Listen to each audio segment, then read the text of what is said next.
Operation Sindoor తర్వాత పాక్ పై ఒత్తిడి తెచ్చేందుకు భారత్ సిద్ధమైంది.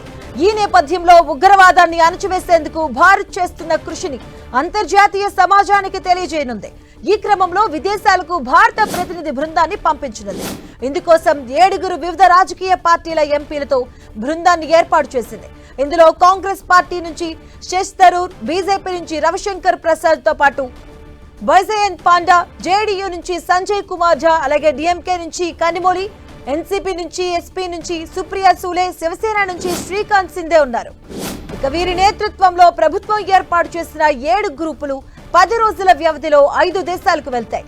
మే 22న భారతదేశం నుంచి వివిధ దేశాలకు బయలుదేరి జూన్ మొదటి వారంలో తిరిగి వచ్చే అవకాశం ఉంది. ఉగ్రవాద కార్యకలాపాలకు పాకిస్తాన్ ఏ విధంగా మద్దతు పలుకుతుందో అన్న విషయాన్ని, ఆపరేషన్ సింధూర్తో ఉగ్రవాదంపై భారత్ జరిపిన పోరాటాన్ని పలు ఆధారాల ద్వారా విదేశాలకు వివరించబోతున్నట్లు సమాచారం.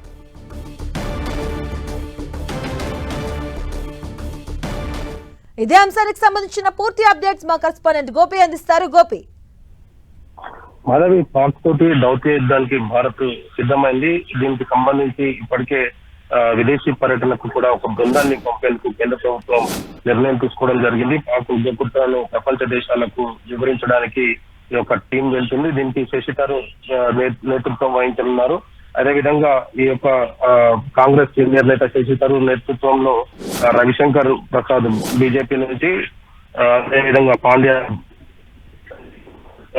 ఝా జేడీయూ నుంచి, కనిమొళి డిఎంకే నుంచి, సుప్రియా సూలే ఎన్సీపీ నుంచి, సింధే శివసేన నుంచి విదేశీ పర్యటనకు వెళ్ళనున్నారు. అయితే ప్రస్తుతం ఈ యొక్క దీనికైతే నాయకత్వం శశి థరూర్ వహిస్తున్నారు. మొత్తం 8 గ్రూపులు 10 రోజుల పాటు కూడా ఈ యొక్క 5 దేశాలకు వెళ్ళనున్నారు. దీంట్లో అనేక అంశాలపైన కూడా దేశ విదేశాలలో కూడా చర్చించే అవకాశాలు కనపడుతున్నాయి.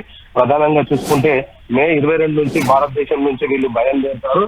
జూన్ మొదటి వారం తిరిగి రావడం జరుగుతుంది. అయితే ఆపరేషన్ సింధూర్ ఏ విధంగా జరిగింది, ఉగ్రవాదం పైన భారత్ జరిపిన పోరాటాన్ని పలు దేశాలకు వివరించే అవకాశాలు కనపడుతున్నాయి. ముఖ్యంగా ఆపరేషన్ సింధూర్ చేపట్టడానికి కారణమైన పాకిస్తాన్ ఏ విధంగా రెచ్చగొట్టే వ్యాఖ్యలు చేసింది, రెచ్చగొట్టే చర్యలు చేసింది అనేది కూడా వివరించనున్నారు. అదేవిధంగా పాక్ బెదిరింపులకు భారత్ దీటైన సమాధానం ఏ విధంగా చేపట్టింది, ఆపరేషన్ సింధూర్ ఏ విధంగా సక్సెస్ అయిందో కూడా ఈ సందర్భంగా చెప్పనున్నారు. భవిష్యత్తులో భారత్ ఉగ్రదాడి జరిగితే ప్రభుత్వం తీసుకునే చర్యలపైన విదేశ రాయబారులకు, అదేవిధంగా వివిధ దేశాల ప్రతినిధులకు కూడా ఈ యొక్క ప్రభుత్వం తీసుకునే చర్యలపైన కూడా ఒక స్పష్టమైన సందేశం ఇవ్వనున్నారు.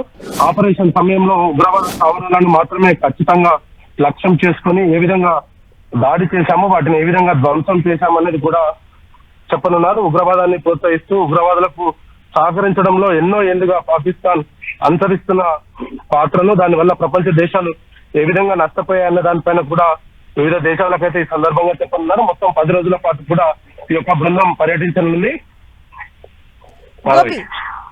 ఈ అఖిలపక్ష ఎంపీలతో పాటుగా, అంటే కేంద్రంలో ఉన్న వాళ్ళు కాకుండా అఖిలపక్ష ఎంపీలతో పాటుగా ఈ టూర్స్ అనేవి ఒక ప్రతీకగా చూడొచ్చా? ఎందుకంటే పార్టీల పరంగా వేరైనప్పటికీ కూడా దేశం కోసం, దేశ గౌరవం కోసం, అలాగే దేశ భద్రత కోసం అన్ని పార్టీలు ఒక్కతాటిపై వెళ్ళి దీనికి సంబంధించి ఒక ప్రతీకగా చూడొచ్చా? ఖచ్చితంగా. ఎందుకంటే ఇది దేశ విదేశాలలో కూడా భారత్ పార్టీలకు అతీతంగా ఏ విధంగా ఐక్యవత్తంగా ఉంటాము అనేది కూడా చెప్పే ఒక సందేశం కూడా వెళ్ళనుంది. భారతదేశం పైకి ఒకవేళ ఇతర ముష్కరులు కావచ్చు, ఉగ్రవాద చర్యలు కావచ్చు, ఇటువంటివి జరిగినప్పుడు భారత్ ఏ విధంగా వాటిని ఎదుర్కొంటుంది, పార్టీలకు అతీతంగా ఏకమై ఏ విధంగా అటువంటి సమస్యలు మనం సాల్వ్ చేస్తామనేది కూడా ఒక మెసేజ్ కూడా వెళ్లే పరిస్థితి కూడా ఉంటుంది. ఖచ్చితంగా దీని ద్వారా దేశ విదేశాలలో భారతదేశం యొక్క ఐక్యత అయితే తెలిసే అవకాశాలు కనపడుతున్నాయి. గోపి, అంటే 7 బృందాలుగా, అంటే ఏ బృందంలో ఎవరెవరు ఉండిపోతున్నారు, ఎవరెవరు ఎక్కడికి వెళ్ళబోతున్నారు, ఆ డీటెయిల్స్ ఏమైనా తెలుసా? ప్రస్తుతం 22వ తేదీన ఈ యొక్క బృందం అయితే బయలుదేరి వెళ్తుంది అనేది మాత్రం చాలా స్పష్టంగా అర్థమవుతుంది. అదేవిధంగా దీంట్లో శశి థరూర్ మాత్రం దీనికి నాయకత్వం వహిస్తున్నారు. రవిశంకర్ ప్రసాద్ బీజేపీ నుంచి, జయంత్ పాండ్యా బీజేపీ నుంచి, సంజయ్ కుమార్ జేడీయూ నుంచి, కనిమొళి డిఎంకే నుంచి వీళ్ళైతే ప్రస్తుతం విదేశాల్లో వెళ్తున్నారు. వీటికి 10 రోజుల పాటు కూడా ఈ యొక్క షెడ్యూల్ అయితే ఖరారైంది. పూర్తిగా భారతదేశం నుంచి బయలుదేరి జూన్ మొదటి వారం తిరిగి వస్తారు అనేది మాత్రం ప్రస్తుతం షెడ్యూల్ అయితే తెలుస్తుంది. Right, thank you Gopi.